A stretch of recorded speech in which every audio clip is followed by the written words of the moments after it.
Digo cuando quiera.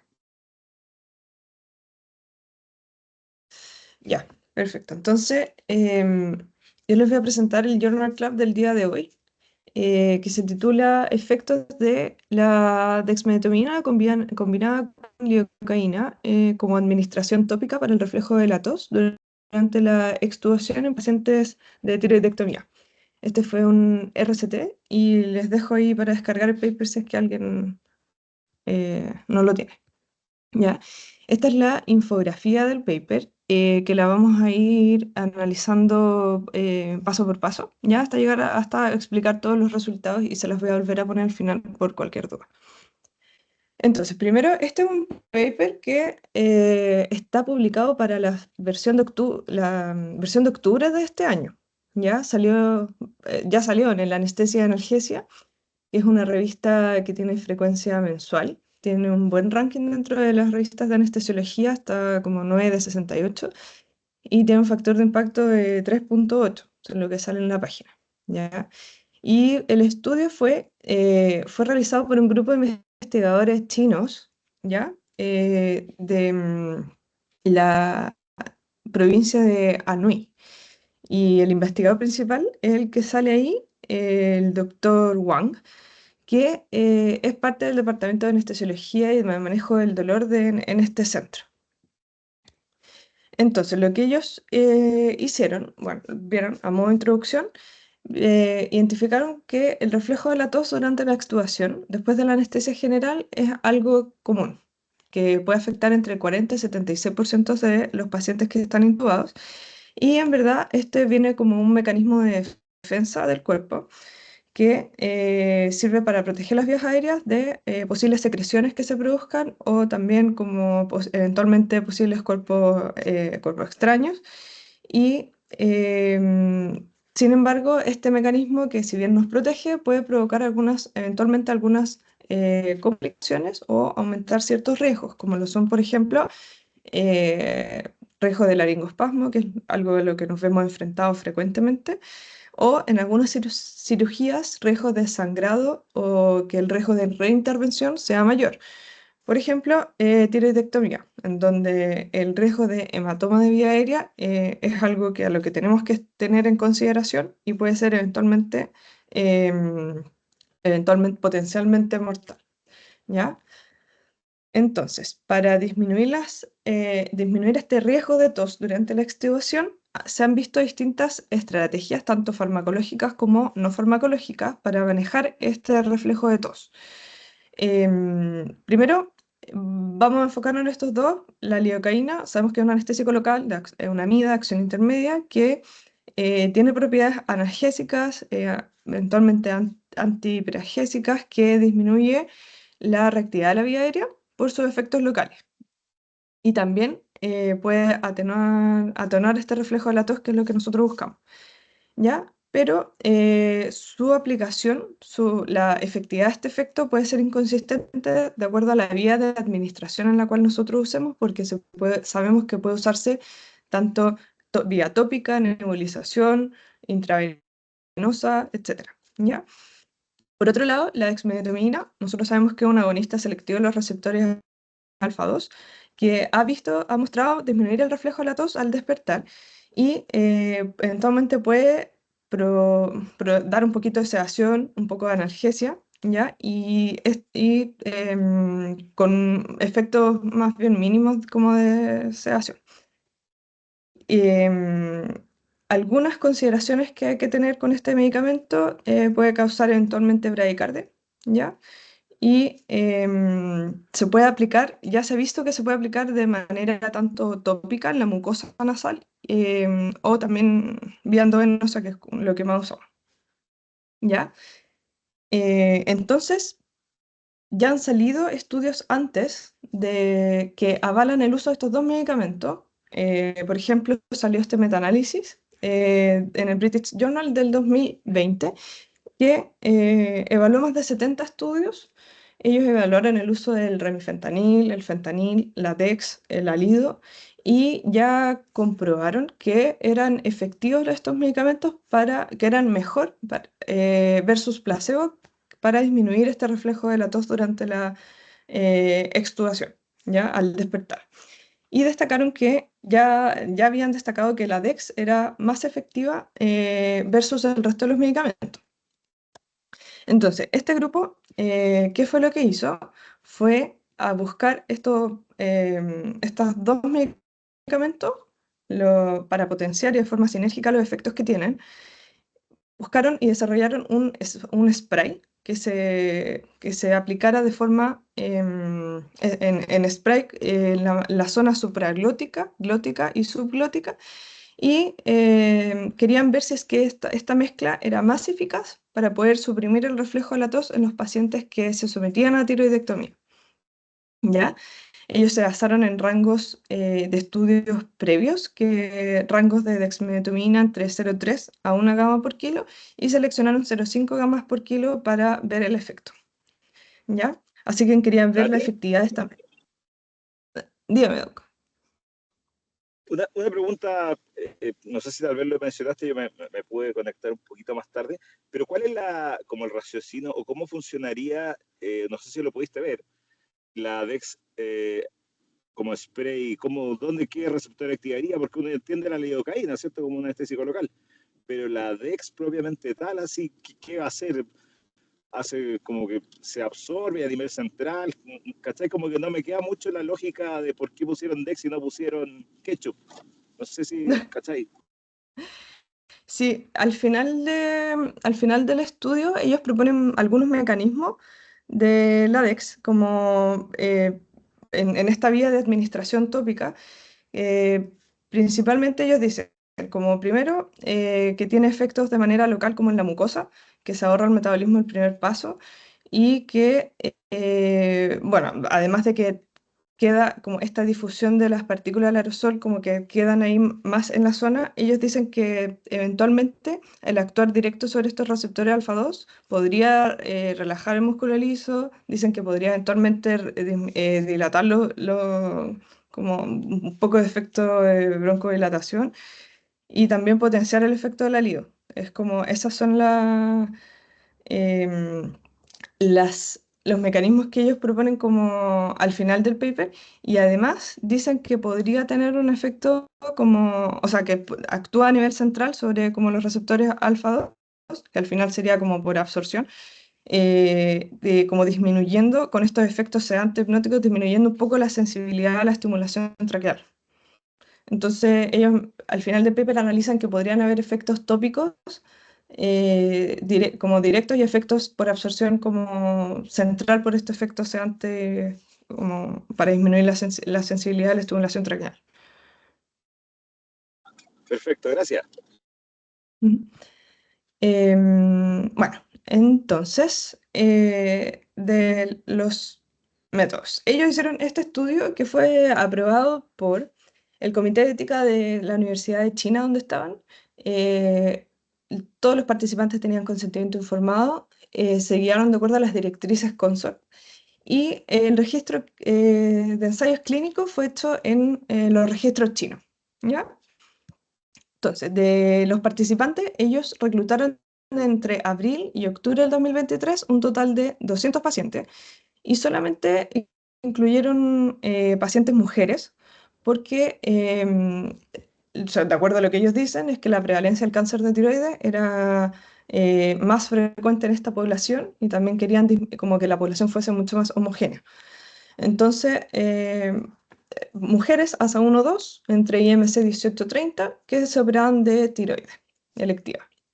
Y excluyeron todos los que eran alérgicos a algún medicamento, de lidocaína o Presex, enfermedad significativa cardiovascular, hepática, renal, pacientes con vía aérea difícil, que hayan tenido cirugías de maxilofacial o cervical, pacientes con enfermedades respiratorias crónicas o enfermedades respiratorias recientes, también pacientes con tos crónica y que hayan tenido, y que sea una reintervención. ¿Ya? Eh, entonces, los participantes fueron aleatorizados en estos tres grupos. Primero, Dex-Lido, Lido y grupo control. Ellos aleatorizaron en una proporción de unos a uno por números aleatorios generados por computador, y tenían asignados los grupos mediante sobres sellados. y también había una enfermera responsable de la preparación anestésica que estaba autorizada para abrir y administrar este medicamento. Y los fármacos también aseguraron mucho el ciego. El paciente, el médico, los recolectores de los datos desconocían la asignación del tratamiento. Entonces, los pacientes pasaban a pabellón, se monitorizaban la presión, frecuencia, electrosaturación, los premedicaban con midazolam, preoxigenaban por 5 minutos y luego hacían la inducción con propofol, sulfentanilo, cisatracurio. La mantención anestésica la hicieron con propofol y remifentanilo. Y luego ellos, luego de alcanzar como un adecuado relajo, ellos ahí aplicaron el spray, que es como en la imagen se ve que usaron ese instrumento, que usaron 3 ml en todos los grupos. En el grupo de ex-lido, 1 ml de lido al 2%, que eran 20 miligramos, y 2 ml de dexmedetomina a 0,5 gramos por kilo. En el grupo lido, 3 ml de lido al 2%, 60 miligramos, y en el grupo control 3 ml de solución salina. Entonces ellos los aplicaban de manera uniforme a una velocidad de 1 ml por segundo en la zona supraglótica, glótica y subglótica. Luego hacían la intubación con un tubo 7, con más o menos 21-23 centímetros, lo fijaban y inflaban el CAF y mantenían los parámetros del ventilador y guiaron la anestesia por BIS. Intermitentemente pusieron dosis de relajo neuromuscular y al final de la cirugía, de acuerdo al TOF, revirtieron con neostigmina y después ellos trasladaban al paciente a la recuperación para la extubación. Y ahí ellos en la recuperación, ellos evaluaban si es que el paciente cumplía los criterios para extubar, que esto eran el estado de conciencia como capacidad de obedecer órdenes, que tenían los reflejos recuperados, que tenían una frecuencia respiratoria espontánea entre 12 y 20, que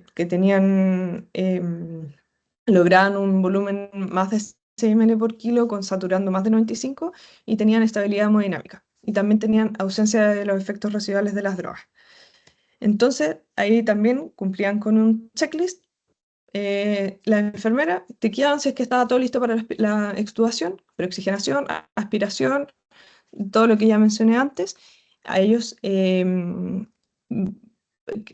colocaban lo otro que me llamó la atención, colocaban un bloqueo de mordedor y esperaban que el paciente estuviese despierto, aplicaban presión positiva, desinflaban el CAF y luego extubaban y veían evaluaban la permeabilidad y la ventilación. Entonces, como outcome primario, ellos designaron la incidencia del reflejo de la tos durante la extubación.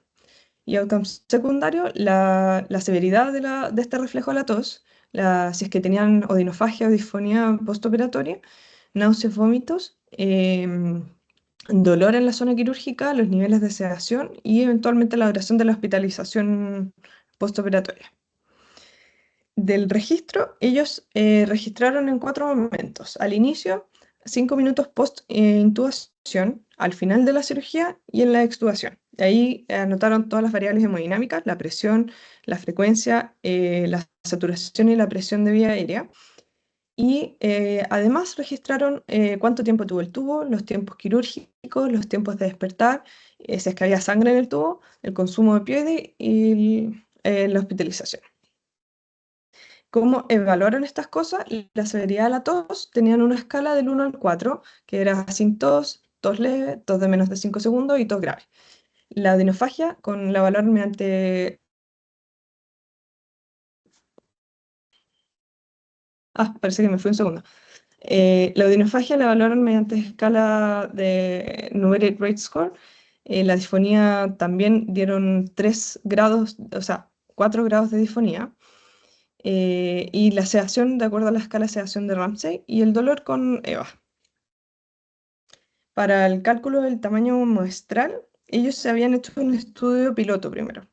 Se basaron en este estudio piloto en que la incidencia fue el 30% para el grupo Dex-Lido, 46% para el grupo Lido y 70% para el grupo control.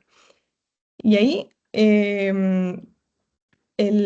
para significación bilateral, de 0,016 y una potencia 0,9, ellos calcularon 51 pacientes por grupo y agregándole las posibles pérdidas, llegaron a un total de 62 pacientes por grupo que daba 186. Entonces, bueno, la parte estadística, ellos los datos los analizaron con un programa SPSS.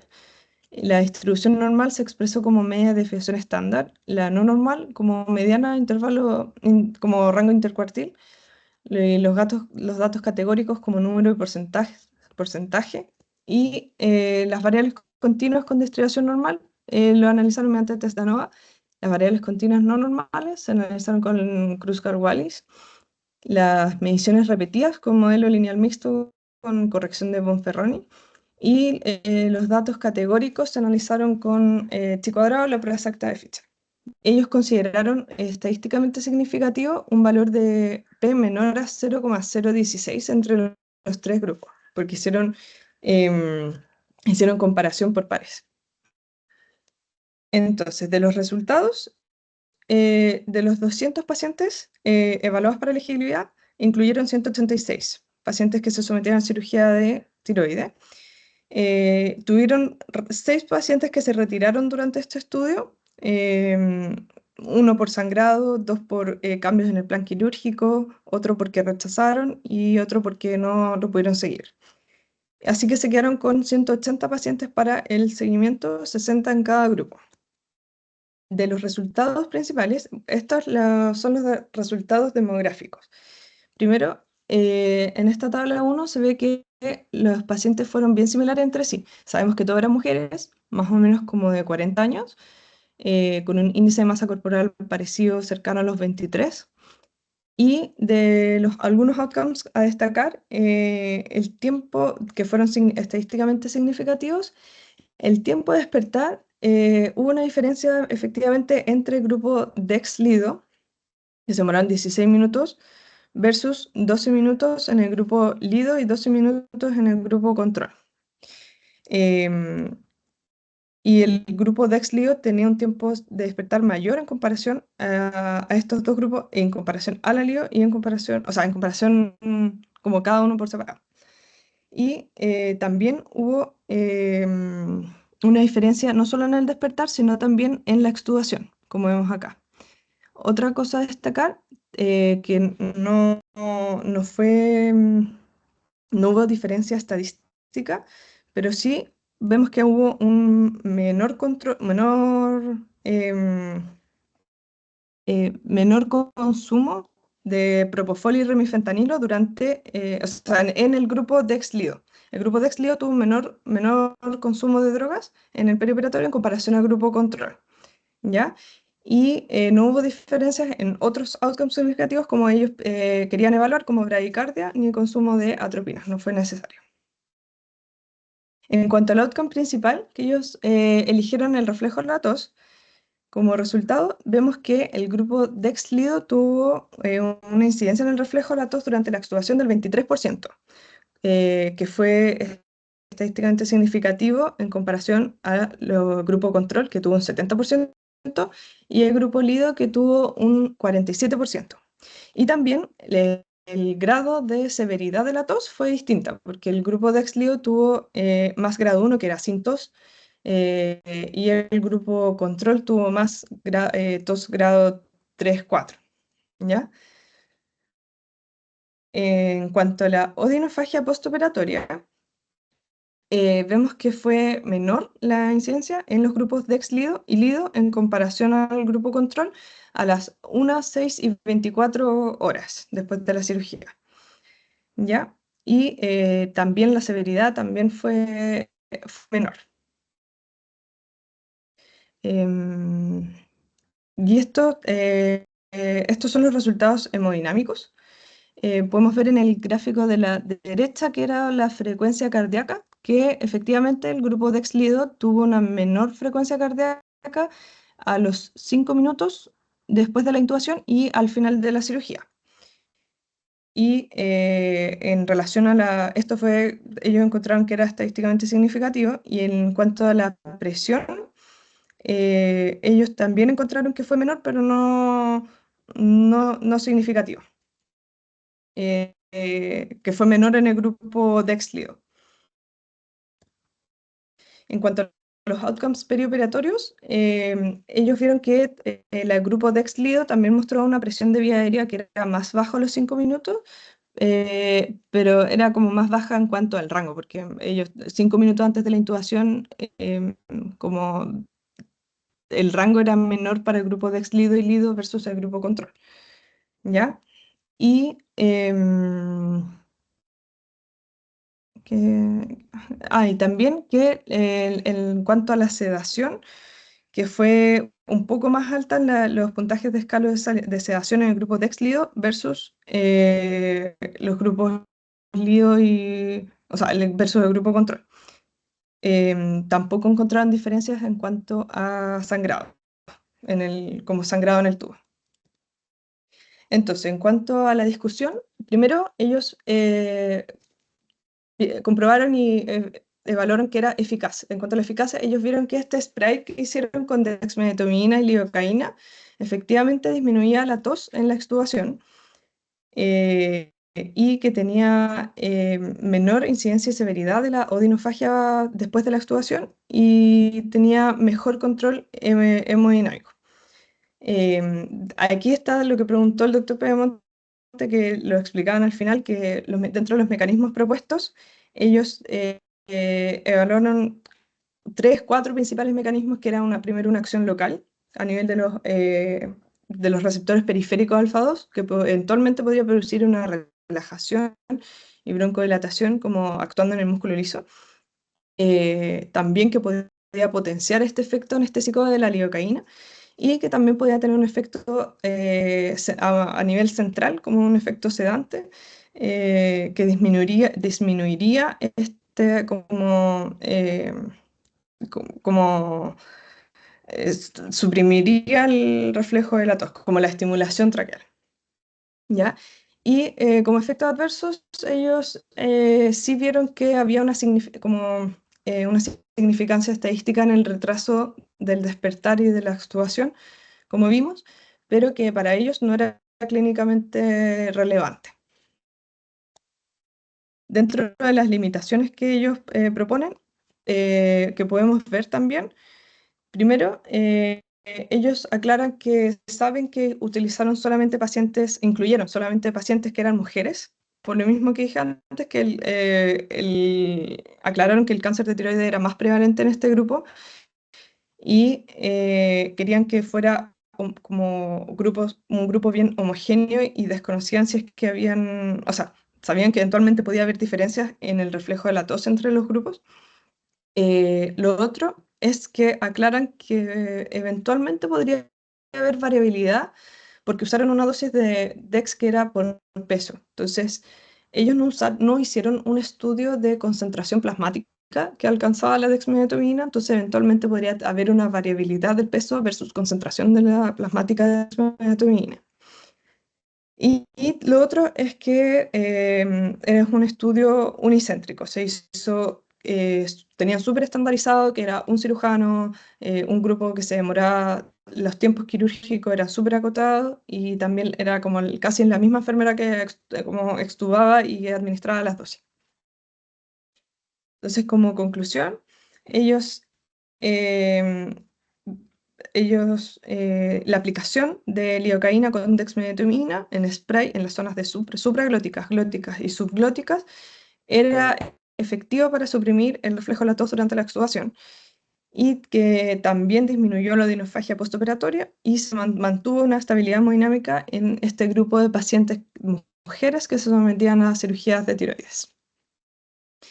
Y en cuanto a algunos mis comentarios, como algunas cosas como destacar de este paper, al menos que yo considero, primero, yo creo que es un enfoque que es novedoso, como el tema de incluir dexmedetomidina en spray, más allá como de la Lido, que es más conocida, y eventualmente podría tener relevancia clínica en algunos settings de pacientes específicos.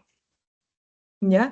Sí, reconocer que este estudio tiene un sesgo, que incluyeron solamente pacientes mujeres y es un estudio unicéntrico que aumenta o sea, que hayan incluido solo mujeres aumenta la homogeneidad, pero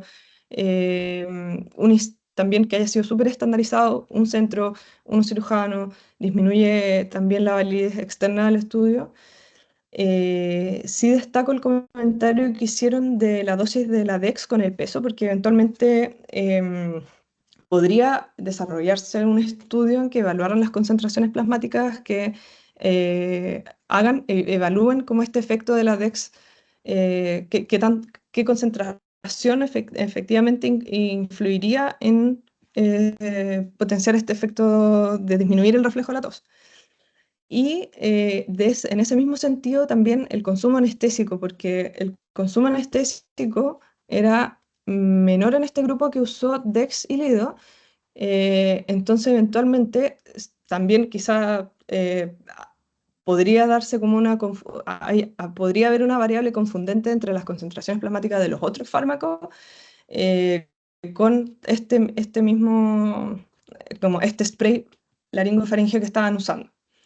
¿Ya? Y lo otro, considerar que este retraso del despertar y la extubación, quizás ellos lo hacían en la RECU, pero quizás en nuestro setting diario habría que considerar si es que es clínicamente relevante como este retraso del despertar. Eso. Así que ahí les dejo la infografía y no sé si tienen algún comentario, qué les pareció.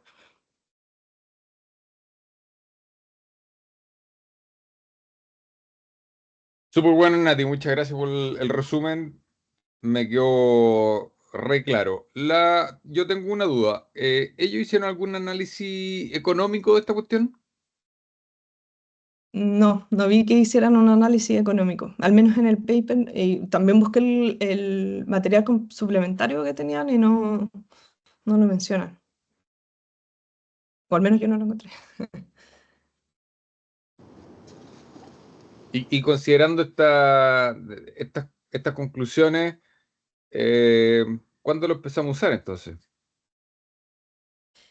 Eh, yo creo que es un buen inicio como para estudio, eh, pero igual habría que ver si es que efectivamente, como me falta más evidencia, o sea, yo sé que ya hay muchos estudios de que la Dex y la LIO son buenas por sí solas, eh, pero creo que este es como un primer estudio que evalúa los dos en este formato Sprite, eh, que creo que me faltan hay algunos gaps que, por ejemplo, sirvió para este setting de cirugía en estos tiempos acotados. ¿Servirá lo mismo? ¿Será estadísticamente significativo o clínicamente relevante en una cirugía de distinta duración o buscar quizás qué paciente?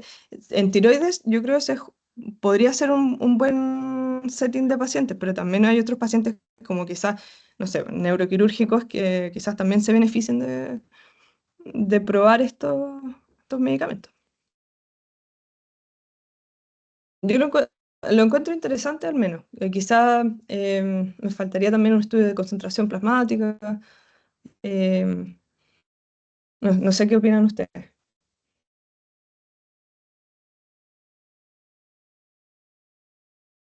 René, ¿tenía una pregunta? Sí, lo que pasa es que hay que colocar ojo en el setting y por lo tanto en la validez externa de esto. El setting es, ellos extúan en la recuperación a cargo de una enfermera, ¿ya? Y que esa es una cosa que no es nuestra realidad. Nuestra realidad son extubar en pabellón a cargo de un anestesiólogo, ¿ya? Entonces, en ese contexto probablemente para ellos sí la tos, el reflejo de vía aérea sin la supervisión de un anestesiólogo puede ser un tema importante y puede ser un tema que requiera un tipo de maniobra como esta, ¿ya? Ahora, ese setting que para ellos es válido y para nosotros no es un setting que necesariamente sea tan inhabitual. Cuando el equipo de eficiencia operacional empezó a trabajar y a tratar de ver cómo podíamos mejorar los procesos de pabellón, una de las primeras propuestas que hicieron es ¿y por qué no estuvamos en la recuperación? En ese momento mi respuesta fue, ¿sabes que esa no es nuestra cultura, no es nuestro estándar? Ustedes podría ser que lo presentaran anestesia, pero tendría que haber toda una discusión y un cambio cultural detrás de eso. Entonces, esa es la primera cosa. Es probable que en este estudio económico, dependiendo del setting en el que tú lo hagas, tenga más o menos impacto. Pero primero, también a mí me hizo ruido, y es ahí, ¿para qué vamos a estar tratando todo esto si sabemos? El paciente bien despierto o bien dormido no va a tener problema, pero cuando lo estáis extubando así entre tongo y los vilos va a ser. Pero claro, si esto lo hacen en recuperación es un tema. Entonces, yo creo que ellos, por lo menos yo creo que es efectivo. Lo que me falta, el estudio económico, lo que me falta son los efectos asociados a esto. Ahora, cuando ellos proponen como mecanismo de acción el efecto de relajación sobre la musculatura lisa, ojo, porque la dexmetomidina tiene un efecto diferente cuando actúa a nivel directo periférico que cuando actúa a nivel central. Habitualmente los efectos directos periféricos, como buen agonista alfa, son contracción de músculo liso, ¿ya? Y vasoconstricción, la cual después se ve, no se nota por el efecto central de presión simpática central, ¿ya? Entonces, estos mecanismos que ellos están proponiendo de una u otra manera son un poco sin mucha consistencia desde ese punto de vista, ¿ya? Pero sí, yo creo que probablemente funciona para disminuir la tos. Tenemos que ver si esa tos significa algo realmente clínicamente o es un outcome intermedio que tosan más o tosan menos no va a terminar impactando en nada, ¿ya? Pero me falta mucho de los posibles efectos secundarios que puede tener esta combinación desde el punto de vista de los efectos hemodinámicos, el despertar más tardío, etcétera. Claro, o sea, igual este estudio no está potenciado para buscar los efectos adversos como dirigidos de hipotensión y otros como efectos hemodinámicos, es como al final lo que encontraron.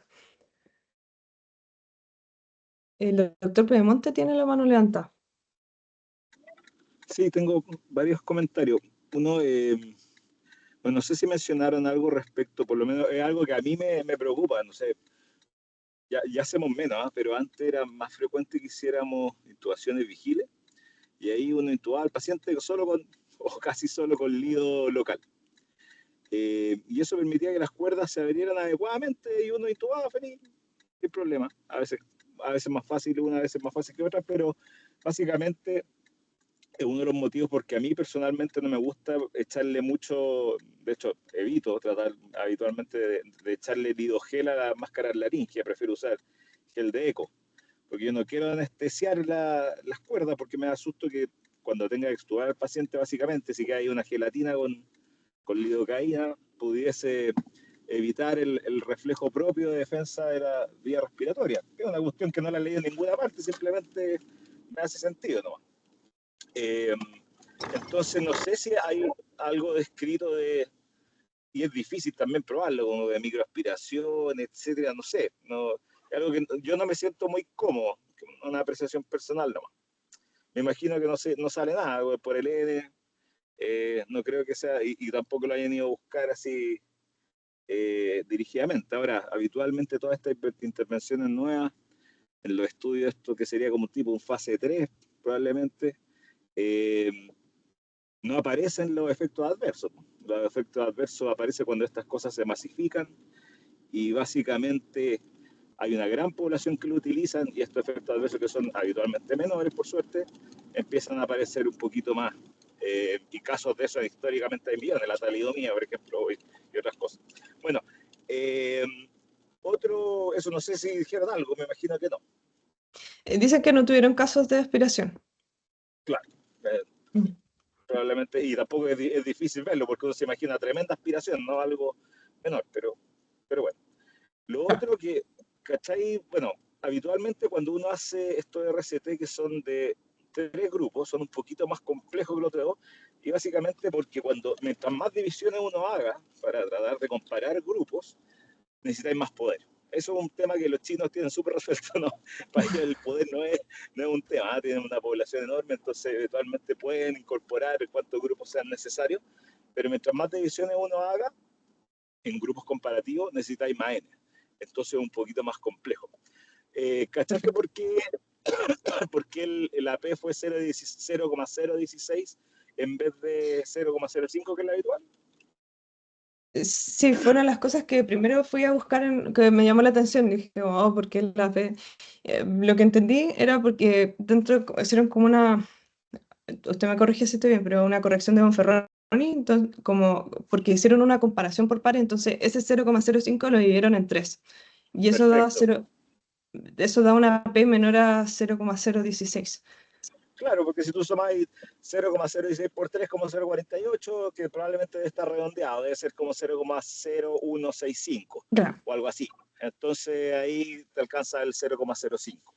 Y básicamente eso es lo que te permite hacer eso, que es la corrección de Bonferroni, que probablemente es uno de los test de comparaciones múltiples más populares, pero es el más estricto a la vez. Y es más Ya. estricto porque hay otros que son un poquito más fáciles, requieren menos N, pero una vez más, los estudios chinos en general, el N no es un tema. Los gallos tienen N para regodearse, entonces en general pueden hacerlo. Y la corrección de Bonferroni es súper utilizada, es sencilla de hacer, se entiende fácil, entonces es como algo que se puede usar. Y lo otro, que un poquito secundario a la pregunta del LACA, es como que una pregunta para ti y para el resto también, ¿no? Cuando asumimos un poco que la evidencia de un estudio, probablemente un estudio randomizado, controlado, puede pasar a ser una recomendación clínica, ¿cierto? Eso inicialmente es discrecional, porque cada anestesiólogo, cada médico decide básicamente cuál es el mejor cuidado a su paciente, dependiendo de las características, y es lo que dicen todas las guías clínicas, ¿no? Esto es una guía clínica, son recomendaciones generales, pero siempre prima el conocimiento de la persona que está a cargo del paciente, con las características del paciente, etc. Pero en general lo que pasa habitualmente es que los grandes grupos, ¿cierto?, recolectan varios RCTs habitualmente y hacen una guía clínica. Y a partir de esa Perfecto. guía clínica, como que se acepta que cambia la práctica clínica. Y son las guías que todos conocemos de distintas sociedades. Pues nosotros las más habituales, no sé, pues, ¿por qué? No sé, para la intoxicación por anestésicos locales hay que usar libios, porque juntaban información que probablemente venía de información básica, que después pasó a información en voluntario, después en enfermo, y probablemente es un mal ejemplo porque por suerte pasa poco eso. Pero básicamente juntaron a varios expertos que analizaron la evidencia disponible y se ponen de acuerdo en ciertas conductas. Y habitualmente ese es el paso que uno espera, como si yo te diría, vaya ante el juez, lo que más te puede salvar probablemente si que hay alguna cosa en duda es que exista una guía clínica que diga que tú hiciste lo que está dicho. Claro, ¿Cachai? no me Entonces, puedo basar en un probablemente, paper. o sea, insisto, va a depender mucho de las características del paper, lo mismo que decía René, ¿cierto? No sé, pues si tú querías usar esta intervención en un paciente hombre, chuta, la validez externa es difícil porque hecho en pura pacientes mujeres. Entonces es difícil de homologar. Pero básicamente estoy explicando un poco cómo es el proceso habitual de aceptar una conducta clínica, más que nada. ¿Ya? Eso era mi comentario. Buenísimo.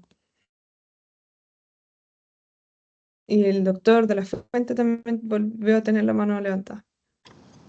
No, que el uso de la lidocaína en las máscaras laringeas produce más odinofagia, no necesariamente riesgo de aspiración, pero sí está demostrado que produce más odinofagia. Por lo tanto, yo tengo la misma conducta que Pede, no uso lidocaína.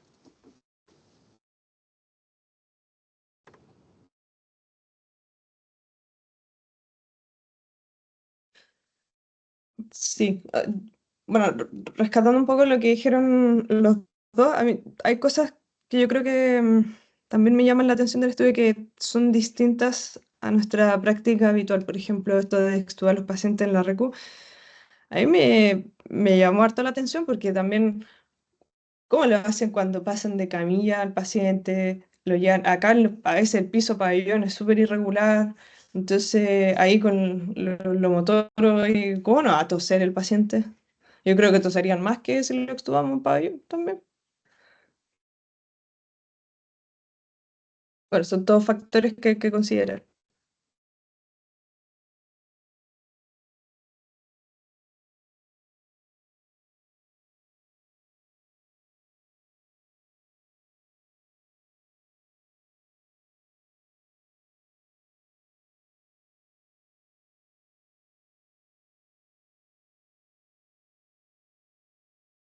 Muy bien, parece que estamos con las preguntas y los comentarios. No sé si alguien tendrá algún otro aporte.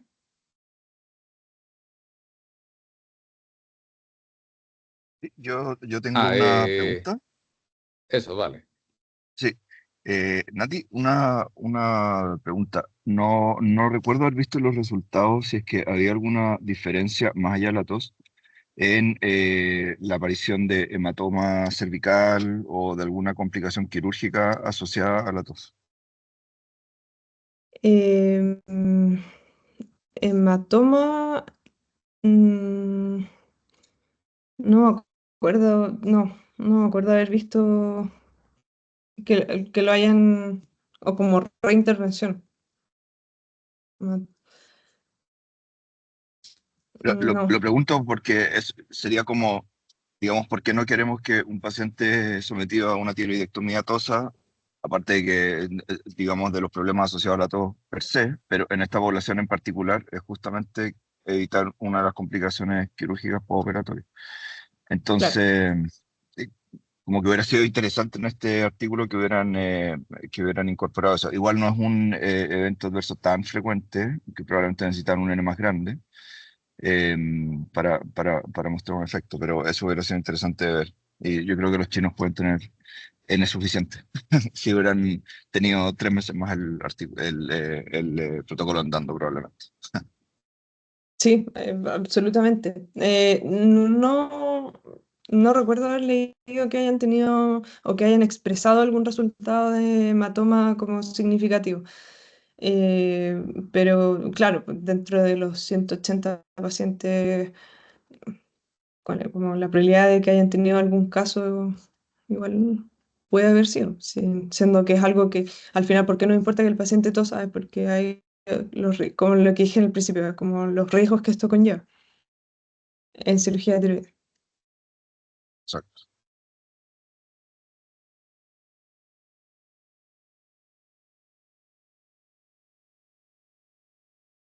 Ah, mira, en el diagrama CONSORT hay uno dice que hay uno que tuvo sangrado postoperatorio y que requirió reoperación. ¿Y qué grupo? Del grupo El hijo eh, fue eh, Bueno, es anecdótico, un caso de 200, medio Sí, anecdótico, sí, digamos, así que sí, tampoco. anecdótico. Exacto. sí, no sale. Pero no se especifica que haya sido por tos, o sea, de hecho lo excluyeron. No, Claro, no, no asume que no fue por tos, porque si no debería estar dentro de. claro.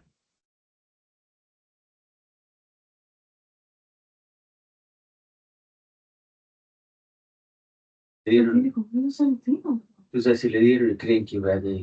Ya pues, queridos, muchísimas gracias a todos. Muchas Natalia, gracias a muchísimas todos. gracias. Gracias, Nati. Que estén muy bien, nos vemos. Nos vemos, chao. Hace el paro y puede.